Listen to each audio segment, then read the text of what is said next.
Welcome, everyone. If you want to go ahead and introduce yourself in the chat and mention the organization that you work with, we'll get started here in just another minute or two.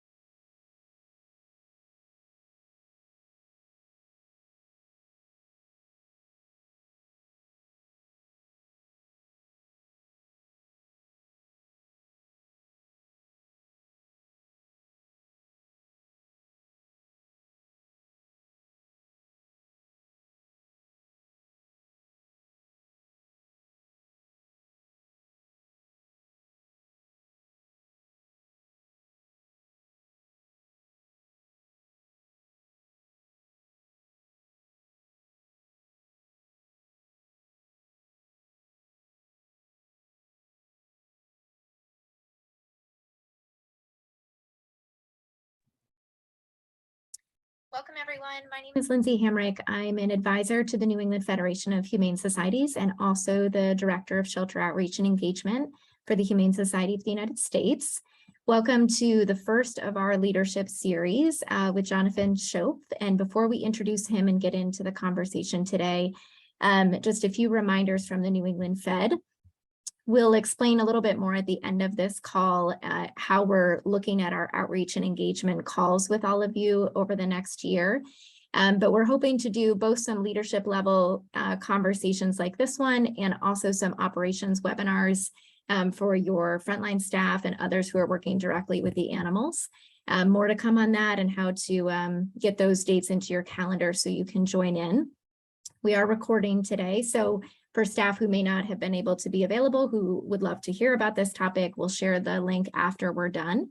As all of you know, we are aiming to have an in-person conference next year in Hartford, Connecticut. And the RFPs, the proposals for those presentations are currently open. So we'll go ahead and share the link for those proposals into the chat. If you or any of your volunteers and staff have really great ideas that you'd like to share with colleagues in New England, we'd love to hear about it as we choose the curriculum for next year's conference. And then before we dive into the conversation, we just want to give a chance for a few minutes if folks have any important updates that you want to share with your coworkers around New England, any big happenings that are happening at your organization or in your state that you think others would benefit from hearing about.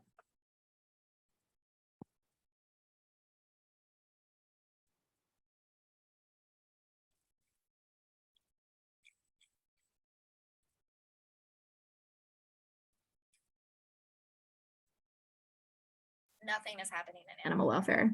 Let me summarize it for you. You don't have enough staff, you can't find enough veterinarians, and there are too many challenging animals for you to place into communities. Does that sum it up for most of you right now?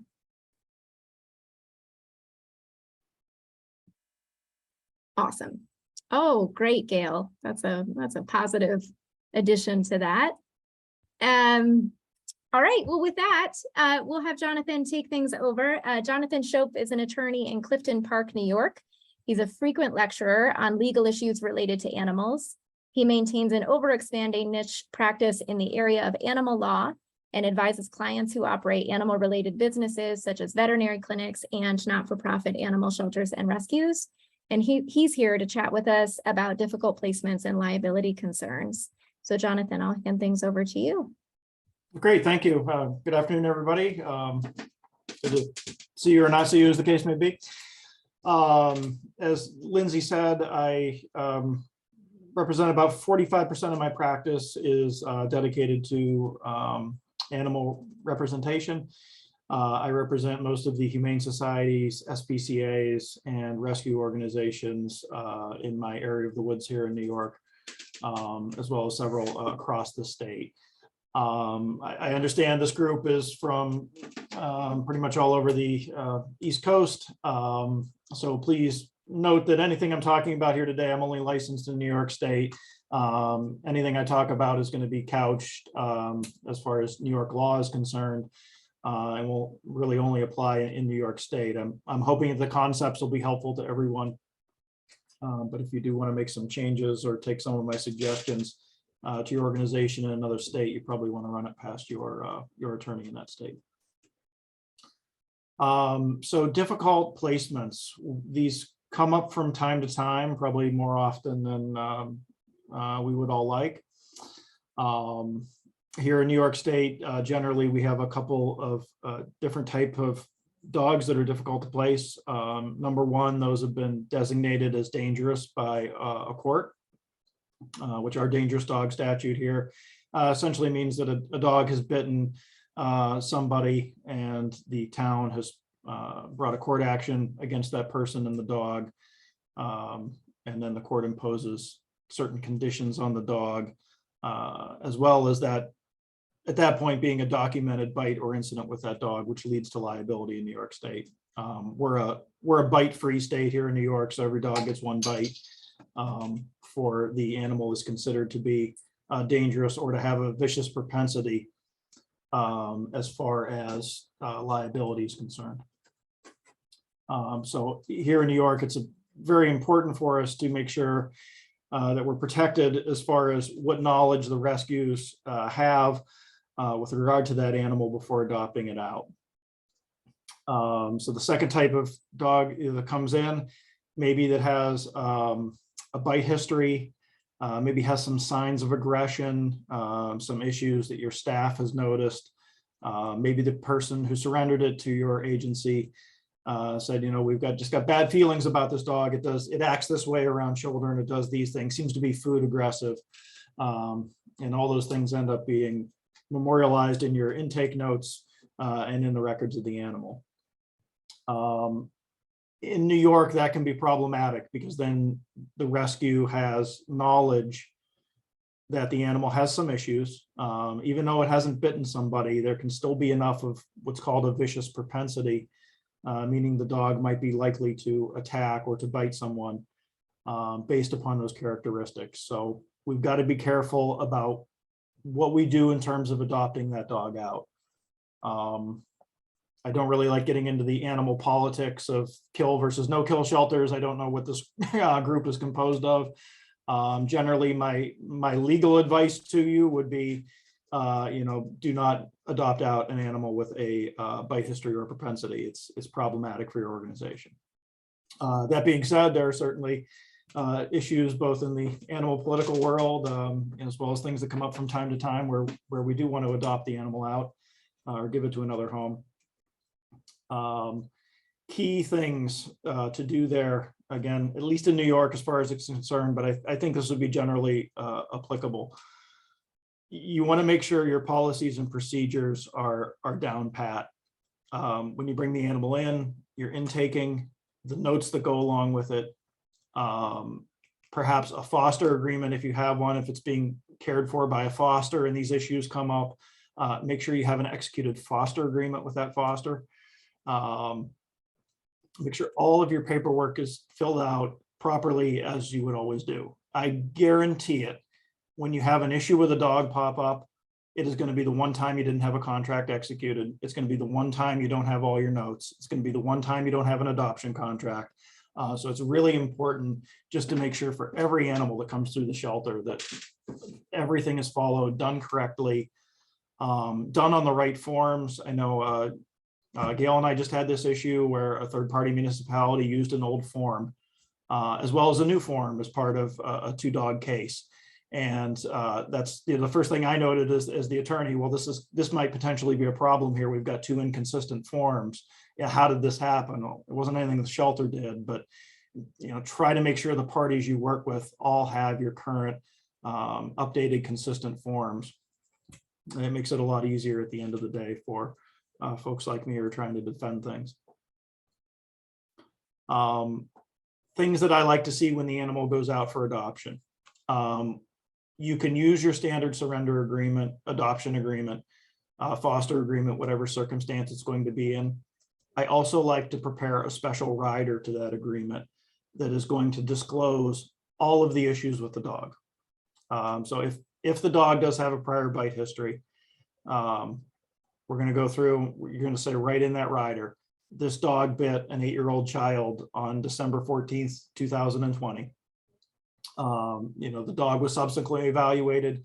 Our evaluator noticed these characteristics, these issues. List all of the things that you know about the dog or suspect about the dog, and then attach any records that you might have. If you have a behaviorist report, a veterinary evaluation, medical records that might talk about some issues, include all of that. The reason that's important, again, at least here in New York, and this certainly may be an area where other states diverge, but in New York, if the rescue has disclosed all of the information they have in good faith, and the person adopts that dog, you're then cutting off that chain of liability, because we knew of all the issues. We told the new owner of all the issues. They adopted the dog anyway and assumed responsibility for those. So there's case law in New York that cuts off that liability. And if the dog bites somebody in the future, it's only going to come back as far as the owner goes.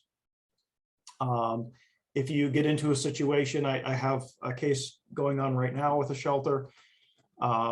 They had a dog being fostered at a foster home. The dog got out, bit a child. Of course, there's no executed foster agreement.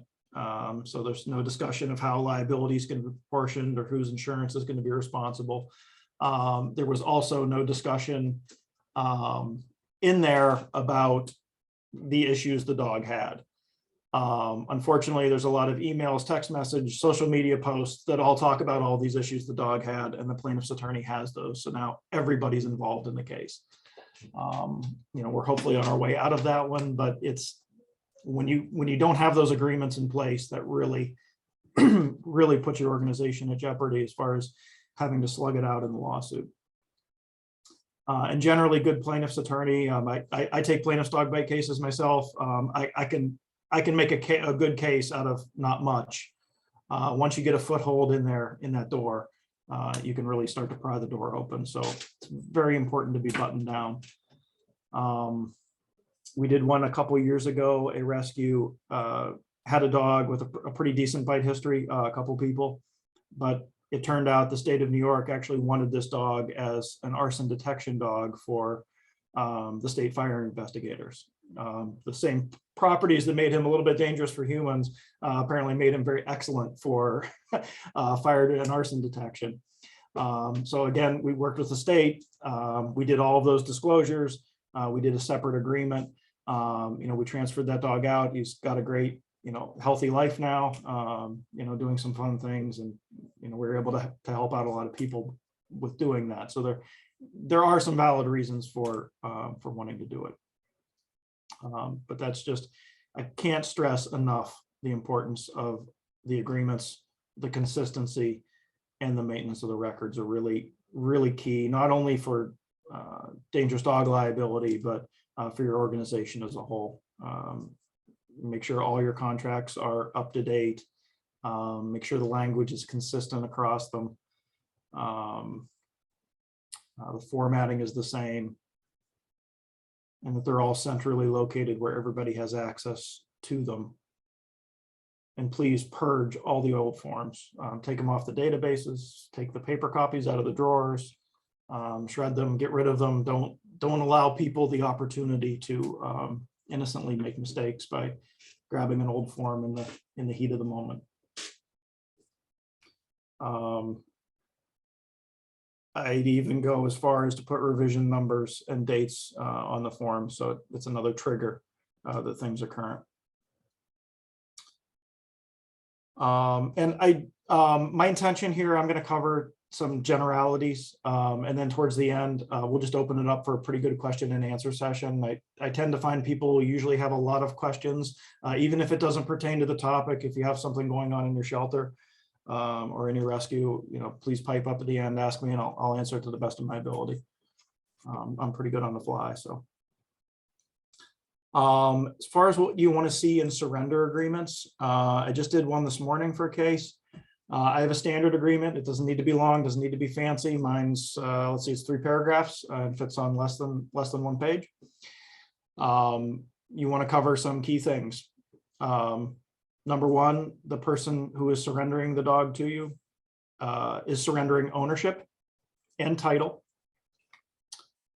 You want to give the organization the immediate right to place the animal in either a permanent adoptive home or a foster home. Put acknowledgements that any disposition of the animal in the future is completely at the discretion of the organization. Key one here in New York, I put language in that they waive what is called the right of replevin. Replevin is a fancy lawyer word that means we're coming to take your property back. So somebody can file a suit against somebody saying this was my dog, you took it improperly, I want my property back. That's a replevin cause of action. We want to specifically waive that. I also stick in some general language that just says that the owner is holding harmless the Humane Society from any action to recover ownership by any third party. So they're acknowledging that the person surrendering are the persons who have title to that dog. Nobody else has title. So we're trying to cut off any ability for some other person that says, well, no, this was my dog. They never had the right to give it to the Humane Society. So the Humane Society should give it back to me. That comes up from time to time. I'm sure everybody's dealt with that circular issue. And then here in New York, again, probably in most states, you have a lien law that covers animals as far as either ownership or costs that are asserted against the animals. We also waive all of those rights in our surrender agreement. Again, we just cite the section, so we're waiving any rights of recovery, any rights of lien, and that everything is the responsibility of the person surrendering going forward as to any third party. And they explicitly acknowledge again that they're vested with complete legal ownership and that they have the authority and ability to transfer the dog to us. And we have them sign it. No need for notarization, at least here in New York. Just have them sign that agreement, get it over and get it into your custody. Obviously, the amount of records that you can get with that transfer is great. If the person coming in, maybe is a quote unquote good owner with a legitimate reason to surrender the animal, try to get a complete medical history, any records at all of anything that they have on the dog, because again, that helps buttress your argument later for any liability issues. It also gives you an opportunity to skim those vet records and see if there's anything bad in the dog's past. Again, as far as unknown strays that come in,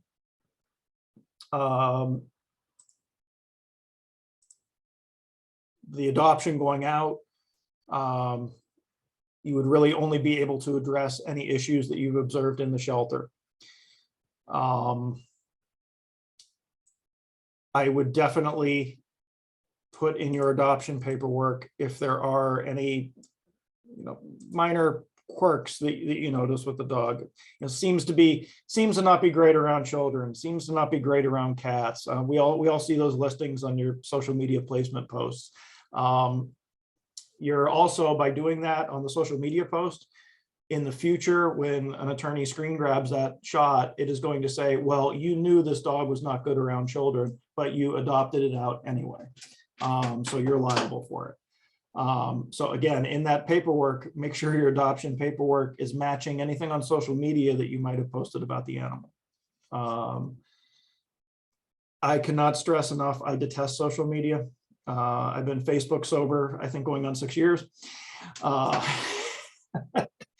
It is a horrible thing that we all deal with all the time, constantly in the animal world. If there's a month that goes by, I don't get a call from one of my clients saying somebody is doing something crazy on social media or saying all these bad things about this dog or this person or this situation. It's a good month. So be very, very careful with your social media in general. It's difficult to manage. It's unfortunately necessary as part of the work you do to have it. I've and my clients have come up with, I think, of some pretty good strategies to deal with the crazies that are on there and that come out of it. But with the adoption process, just please make sure you're looking at that social media post and that post matches what you've actually got listed in your adoption contract and any of the paperwork that goes out with the animal, because we don't want those inconsistencies between those two forms of media.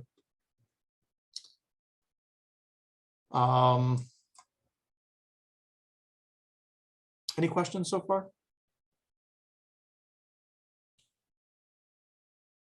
Comments, things you'd like to hear about? Jonathan, we had an incident that I actually haven't told you about yet, not that long ago, where there was a dog that we adopted out with a known trigger. This dog bit under certain circumstances, and only under those circumstances, we told the adoptive owner, this is the thing you do not do with this dog. Everything was disclosed. You know, we put everything in writing, for better or worse. And went home and did the thing, and the dog bit the person as predicted. Now, he brought the dog back, told us the story. He wasn't very upset about it. He said, I know I did it. I just don't want to keep the dog because I might do the thing again that sets the dog off. So we put the dog back up for adoption. It's on our website. It's on social media. And the grown man's mom came after us on social media and started a massive kind of smear campaign about us for trying to place a, quote, vicious dog who had attacked her son. So when it gets to a level like that with social media, we made some decisions about moving that dog out of the area into somebody that was a breed expert with this dog. But what do you do when it comes to something like that on social media and the whole vicious dog thing? So my general advice, and I think we've gone through this a few times, Gail. My general advice with social media and with crazies, or if somebody's waging a group campaign against you with a group of crazies, maybe. I just like to put one post and lock the page for comments if you can. There is no point in getting in a back and forth, because you're just going to feed the troll and fuel the beast. I've really found it's the most effective method just to put one factual 2-paragraph post. The Humane Society brought this dog in. Here's what happened. Here's why we are placing the dog back up for adoption. Here's who this dog would be good with. Here's who this dog would not be good with. Here's the reason why. Anything else is unfounded. We stand by our humane principles and our mission, and just cut it off. I think that stops a lot of the rumor mill and I heard from so-and-so, over on Twitter that this was happening with this dog. And, oh, I've heard things about Mohawk Hudson. They do this and that and the other thing, from this source. If you just put it out, then everybody has one place to go. If the post is locked, then theoretically that's the last post that is publicly seen. And it sort of ends it. I found it's pretty rare if that tactic doesn't shut people off. And what about liability later if the dog were to do it again and those posts surface? It is what it is, right? The dog has done it. It's been acknowledged. You've already acknowledged it in your adoption placement advertisement. So if you make the decision to adopt the dog out, then you just have to, again, disclose, contract appropriately, and move it through. Once you've committed to it, you can't go back.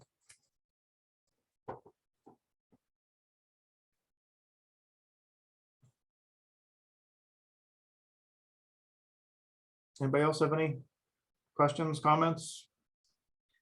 Do you have any more examples of cases that have been linked to social media posts that have, that we could learn from? Oh my God. Pick your top, your most fun. They don't really ever go into litigation. It's usually just a major pain in the ass for the rescue for a period of time. And how long that period goes really depends on the ferocity of the posters. Gail, can I talk about the vegan one? So we had militant vegans descend on Gail's organization a couple of years ago. Again, everything blurs together pretty good, but this was one of those cases where a group of anti-farming vegans got into and onto our social media, because of some cows. I think it was cows that we had brought in and fostered out as part of a cruelty case. Generally cows, usually replacing them with, farmers, people that own farms, things like that. And of course, social media erupted that we are, giving these cows out to be slaughtered and processed, and all these horrible things are going to be done. And unfortunately, this was one of those cases where it was not only just local to the Capital District here in Albany, but it went worldwide. And everybody that all these people share things with, you have people posting from Germany and the Netherlands and Australia, all these just sort of a descent of rainstorm of Facebook and Twitter and everything else posts. I think it took about 2 weeks to ride that one out, if I remember correctly. Again, we worked with our own in-house. Fortunately, Mohawk's large enough; it has an in-house PR team. We worked with them. We did a series of targeted, Facebook responses. Just again, the factual. This is what's happening. This is what we are going to do. That case was also compounded with, we can't really talk about a lot of the things that we are doing when we're holding animals for cruelty cases as evidence. So unfortunately, you can't take a dive into anything that's going to hinder the prosecution's ability to go after the defendant in those matters. So that makes it a little bit more difficult. But again, tying it, I'm pretty sure we tied most of those into the pending animal cruelty case. Again, trying to show that our rescue is we're doing the right thing by taking these animals out of a bad situation. We're holding them, we're obviously the good people here, and trying to not directly, but indirectly show that the other people are crazy. And that was probably in terms of the craziness in the post, that was one of the worst I've seen. Other bad situations we get into are where someone is claiming, rightly or wrongly, that they own that animal and that we unfairly or incorrectly adopted it out to someone else. That's usually where you get all the friends of friends of friends, friends of friends, friends of friends of friends piling on and commenting on all the social media, showing up at your shelter, picketing, posting up crazy signs. Things like that. Again, we've used that one post tactic to sort of put that to bed.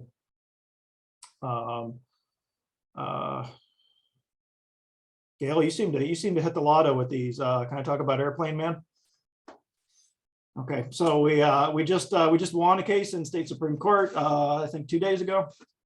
A case dismissed where.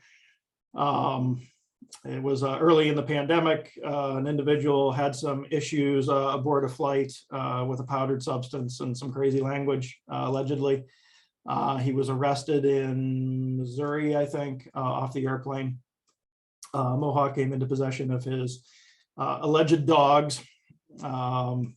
He then reached out to several of his friends of friends of friends who attempted to come to the shelter and reclaim the dogs that were most likely, in all rational thinking, never actually his. But he had the idea in his mind that these were his dogs based upon the pictures online, and a series of crazy events with the friends, with the Facebook. I came into my email one day from Gail with pictures of all of the signs that were posted around the shelter, saying various things about Mohawk. So that was good times. That was one that actually did go to litigation. He did make a claim that we had improperly adopted out his dog, improperly holding the other one, and attempted to recover him in the court process. Ultimately, we put in pretty clean papers on that. We had a pretty solid case with excellent documents, other than one little blip, and the court dismissed it. So good result there. But again, it's expensive for the rescue to pay me. It's time consuming and it's distracting. So as much as you can do in the background to avoid those outcomes is great. But at the end of the day, I tell everybody we can prepare for the best outcome we possibly can with the process and procedure consistency. But at the end of the day, anybody can sue anybody for anything in the United States. So sooner or later, if you have not been sued already, once or multiple times, I mean, you will be sued. It's only a matter of time. So all you can do is best prepare for it. Hi, Jonathan. I have a question. This is Linda Barish. Oh, wait, let me put my video on because I feel like that's rude if I don't. Let me- There you go. Hi. Hi. With regard to liability insurance, we had a situation where we had a dog in a foster home. And we very clearly stated on the foster contract that the dog was reactive to strangers, needs slow intro. As a matter of fact, this foster came a few times to meet the dog before he took him home, and they ended up becoming best friends. And you know, he of course didn't listen and let someone in his house and said, oh, he's great, he's fine, don't worry, just because he was fine with him. The dog ended up biting, you know, now they're suing.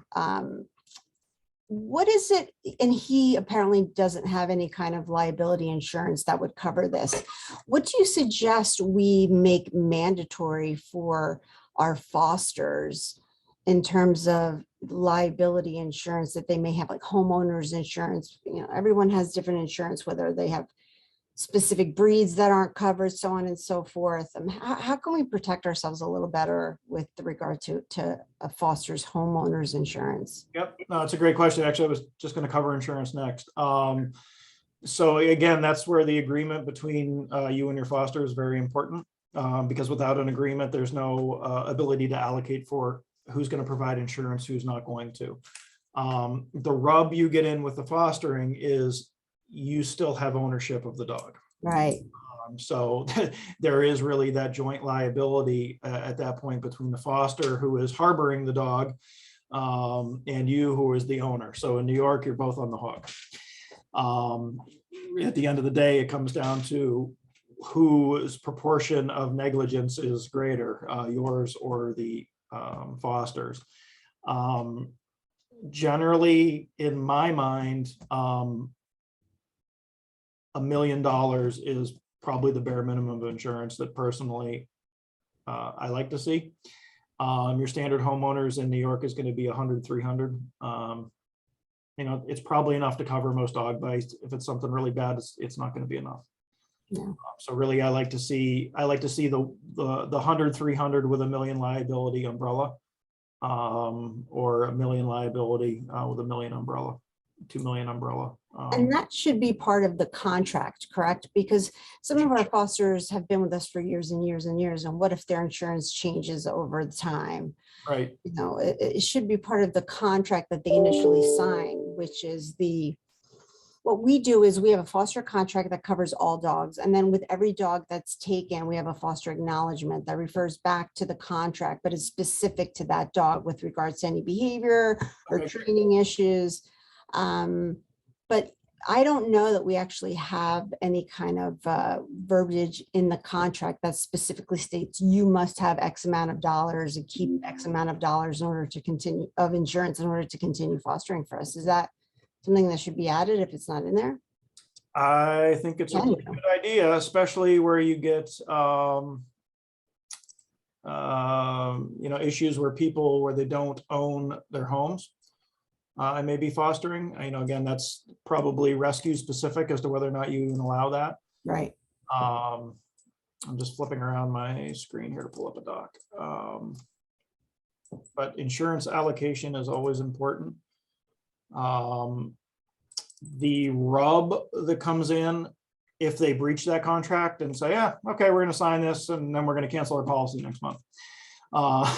Right. You really, the only protection you have there is your ability to then countersue the foster, saying, well, you breached the agreement, you're not holding up the insurance that you should have had in place to cover you. Right. Ultimately, the liability most likely, especially if you get child bites, I mean, judges, juries, the natural sympathy is you want to get money for the child, right? So it's going to slide downhill to whoever has the insurance. I mean, it's you know, just sort of the practical outlook on how things are going to play out. I'm just looking through a recent one here. see what I do. Yeah, we generally do a full liability waiver as well. And we have that as well, but we don't specifically state, Yeah. now we started the process where we now require our fosters to provide us a copy of their insurance policy. Yeah, I've got it with some, I don't have it with others, in here, just looking at a couple. The other thing you want to, again, it gets a little technical there, and depending state specific, whether or not their insurance company can also add you as an additional insured. That might be kind of a deep dive for people who are just fostering a dog, which is your other practical business issue, right? Mhm. And then whether they have what's called third-party benefits or first-party benefits is another whole issue. Okay. All right, great, thank you. Definitely make sure you have insurance. Yeah, no, we do. That comes up more often than you would think, where rescues do not have insurance, smaller, more underfunded ones. Well, it becomes difficult to get, when you have, It does. it's filed against you. So it's been challenging, but we luckily have a policy in place. It does. And a lot of the groups I've seen that can't get the policies are the ones that are adopting out high-risk dogs. We won't be making that mistake. Yeah, so it's again, it's a tough weighing. Well, okay, we have a really good home we could send this dog to, but oh my God, look at the bite history. It's hard. It's unfortunate that it's a business decision with that, but Understood. it is what it is from the cold hard legal aspects of things. Great. All right, thanks so much. No problem.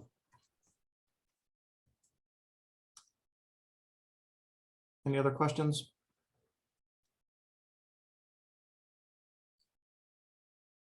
Anybody, anything?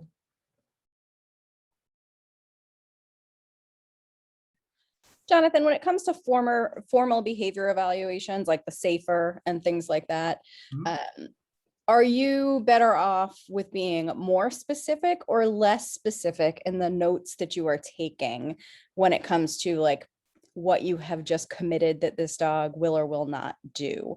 Because if you say, this animal's been evaluated and it did fine on its, say, guarding score in the shelter, and then it leaves and it has a resource guarding issue and it has a significant bite related to it, what does that SAFER evaluation sort of tie you to in terms of liability?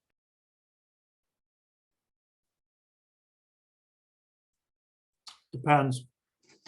I would probably lean towards less disclosure on that, but less but consistent and thorough, if that makes sense. Even if you can compress things down, and Gail, I don't know, we'd have to look at our forms, but if you can compress things down to where it's a checklist, so it's standardized across the board, even a numeric scale, this dog rated a 1 to 3 on resource guarding, or 1 to 5, something where it's consistent every time for every dog. Probably your bigger concern would be the credentials and experience and education of the person doing the evaluation. That's good to know. I hadn't thought about that. That is going to be who is going to be a witness in court someday, if it gets to that point. They'll be cross-examined on their credentials and their experience.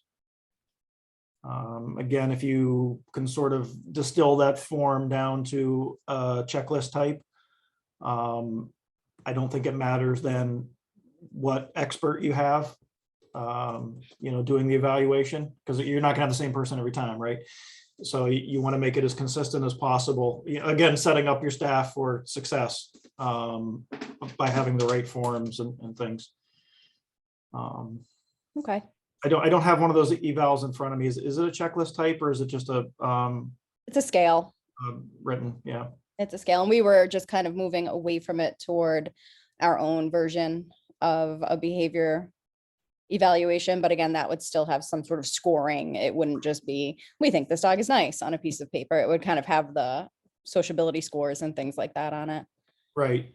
You know, I mean, I guess the other issue to look at is just in terms of, again, a practical issue that could become a legal issue, but you've got a dog in whatever situation, scared, traumatized, unfamiliar, you know, coming into the shelter environment, being scored and evaluated in a shelter environment, you know, probably fairly quickly, depending on the amount of intakes you've had that week, what size your shelter is, how good your staff is, how many staff you have then. So all those factors, you know, are coming into, you know, what type of evaluation was that really? Oh yeah, I took the dog out for a walk out back in the poop area for 5 minutes and you know, let it see another dog. You know, again, that probably goes down to how's that going to look on cross-examination, but you're already sued at that point anyway, so. Yeah, Jonathan, that was my question. And there's no black and white answer to this, I'm sure, but you know, formal behavior evaluations were very popular and somewhat still are. And then there's a lot of research sort of talking about when they're most predictive and when they're not. And so to your point about being transparent about behaviors that are observed in the shelter environment, you know, we know that there are behaviors that won't happen in the shelter that do end up happening in the home. And so when a group is doing sort of formal behavior evaluations and they don't see the things, and then something happens in the home, do you feel like that's more liability or less liability? Or it's a wash as long as you're transparent about what you saw? I think it's a wash and it should be covered in your adoption agreement with a warranty clause that the shelter is expressly giving no warranties. I'd like to cover a few things in my warranty language. Number one, we're not warranting the breed. Okay, pity mix. Okay, who knows what it is? We're not warranting temperament. We're not warranting against medical or veterinary issues. You know, I mean, you can certainly do you know, checkups or whatever 2 weeks, 4 weeks following adoption at your facility. Some recommend outside facility. You can have all those things that you provide, but at the end, you're not giving any warranties or guarantees about, you know, any aspect of that dog, either physically, mentally, or sociably, or its makeup or composition. I think those are all things to put out. I've seen people complain before, well, you told me this was a Shih Tzu, and look, I had the DNA test done and it's a Great Dane. You know, you never know with a mixed dog, what's it going to pop out on a random DNA test from a random company. So, you know, stick that in there too, but the warranty language is the best way to disclaim on that.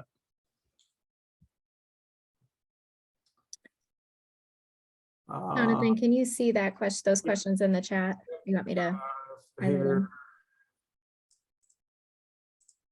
So sort of this credentialed staff volunteer piece, it seems like it's kind of a balance because the shelter rescue wants to get as much information about the dogs as possible, which could be from just a regular volunteer who doesn't necessarily have the terminology. Right.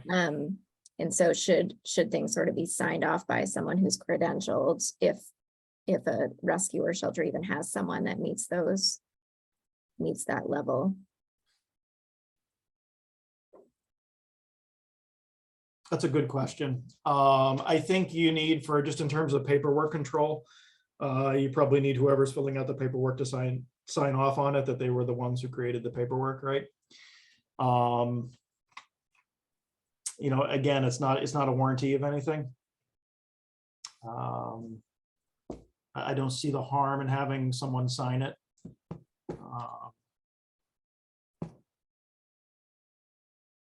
I don't know that I go in any depth on any qualifying language with it though. Yeah. And then some of the language you've talked about in these contracts, do you have anywhere that we could share some of that template language with folks? At the very low hourly rate. That's right. So I'll say this. I don't generally just like to blanket.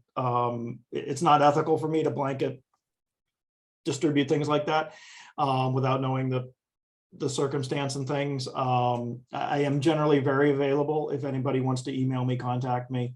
You know, we can discuss that offline, but I just, as a matter of course, I don't like to distribute contracts and agreements and things, because it's just like anybody that comes to me with a landlord tenant lease. I don't know where people get them, but 9 times out of 10, I guarantee there's this one lease that everybody finds online for New York. It's actually written under South Carolina law, but it shows up in my office all the time. So it's the same thing for me passing out this language, to someone who may be in Connecticut or Maine. It may not be as beneficial to you over there, but if you want to have a side conversation or need some, some language, some thoughts to run past your attorney, I'm happy to help with that. Great, thanks.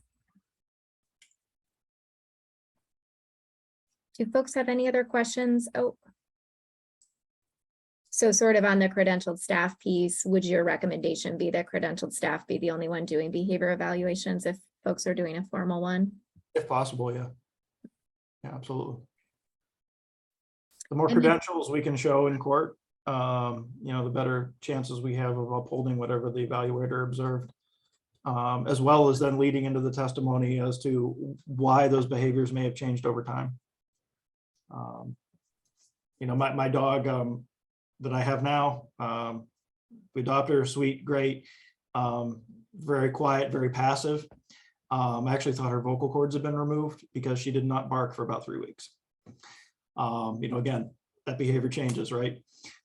She also developed pretty severe leash reactivity. So that, that changes over time. That wasn't there maybe 4 or 5 months in. All of a sudden, boom, it comes out. So, you can have somebody that can certainly discuss, well, we didn't observe that at the shelter at the time, but here's what would have led to that and, why that occurred. And maybe that was fault of me or the owner, right? The dog becomes leash reactive because of how I'm handling the dog. And then that puts any liability on me.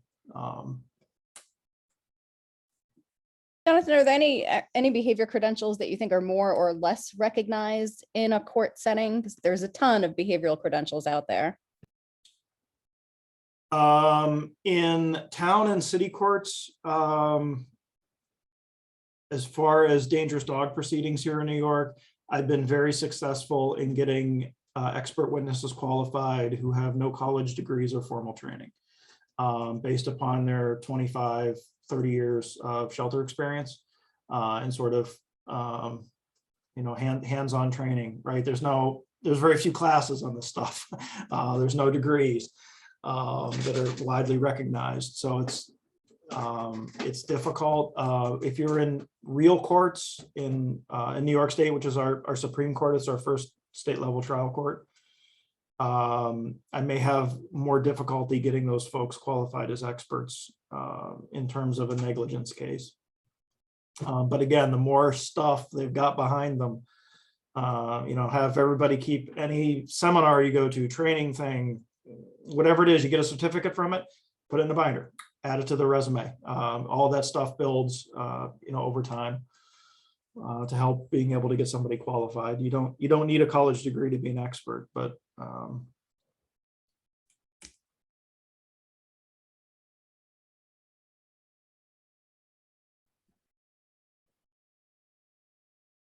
anyone have any other questions or comments? I'll just cover, I can just cover release and hold harmless language real quick. Sure. Just again, some general thoughts that I like to see in my hold harmless. Again, the warranty language I think is really important.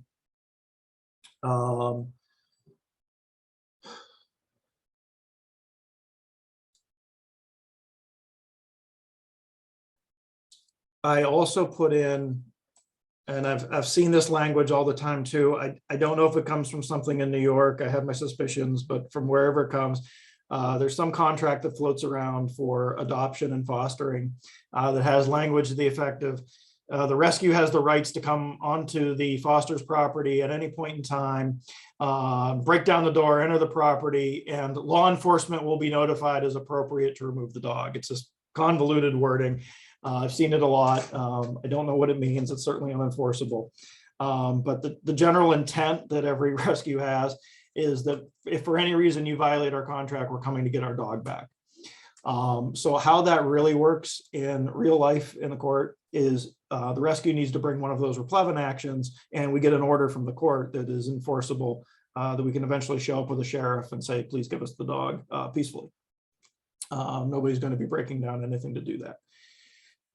So what I do in my agreements, we really struggled with that for a couple of years. I put language in that if any of the clauses in the agreement are broken, by the adoption agreement, the adopter is giving a license to the Humane Society to allow its volunteers, officers, et cetera, or law enforcement at their request to enter upon the property and to exercise the right of replevin and take possession of the dog. Are you actually going to be able to get a sheriff to go with your contract and knock on the door and get the dog? Most likely not. But that language is going to look really good to a court when you go in and say, Judge, we have the right because they broke this part of the contract. They haven't taken the dog to the vet in 3 years. We found out about it. We would like our dog back, please. And look, they already signed over their rights to that. Once you prove the breach, then the replevin theoretically is automatic under the contract. So I like that language. I haven't had an opportunity to use it in court yet, but it's probably the best that I can come up with.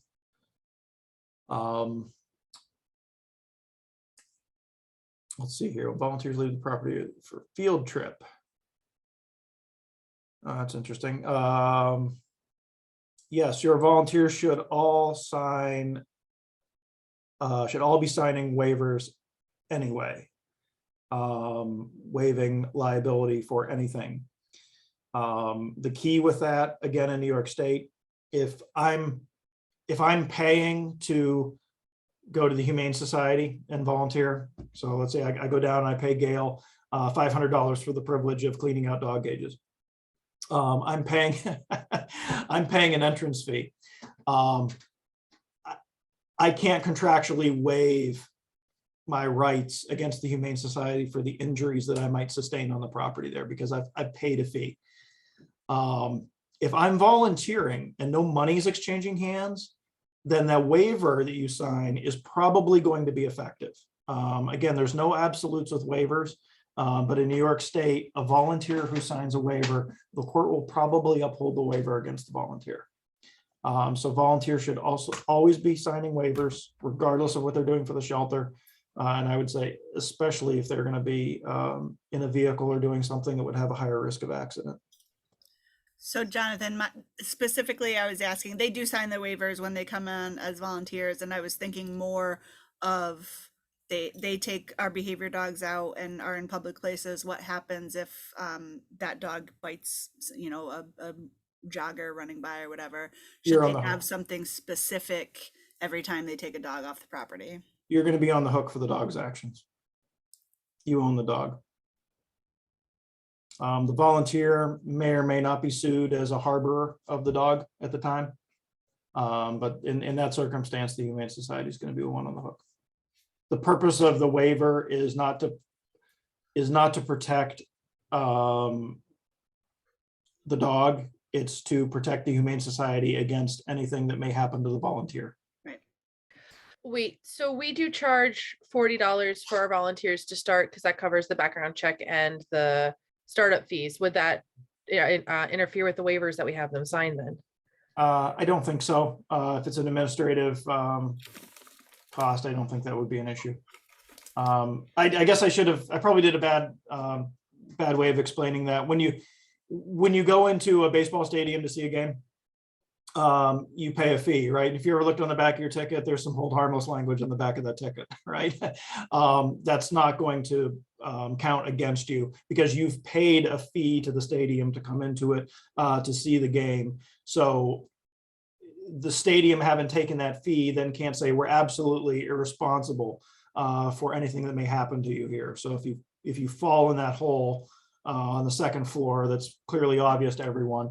We're responsible for that because we didn't fix the hole. You can't waiver negligence to that. Same thing with but if somebody's coming in as a volunteer, they're donating their time for whatever reason, no money is exchanging hands. So there's really no direct causality on negligence as long as they've signed the waiver.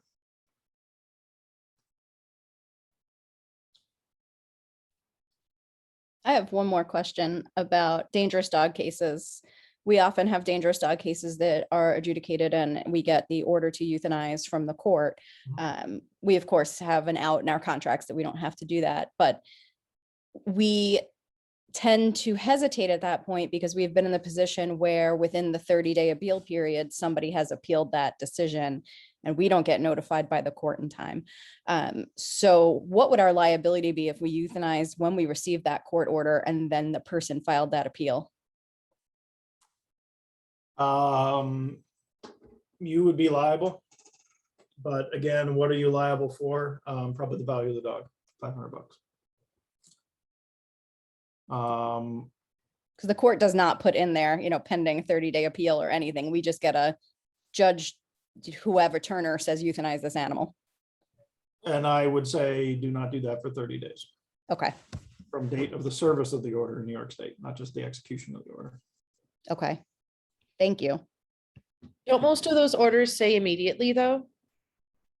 Yeah, but there's a statutory right of appeal. So I read it as a statutory stay.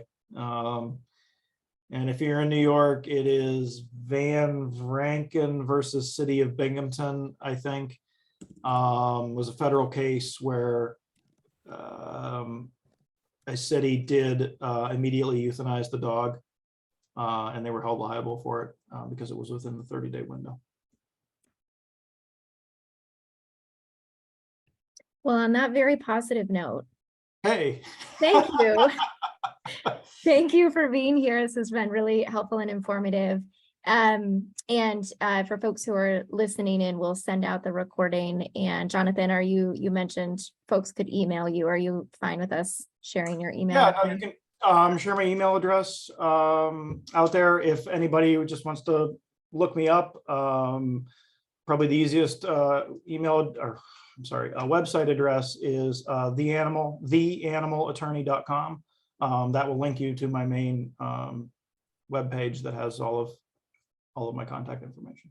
Okay, great. And then for our folks, the next webinar for operations staff, just save the date for August 10th from 10 to 11, and we'll be sending out some information on the topic and what we're going to chat about on that date. But thanks everyone for joining, and thank you, Jonathan, for all of your time and information for us. Have a great day, everyone. It's helpful for everybody.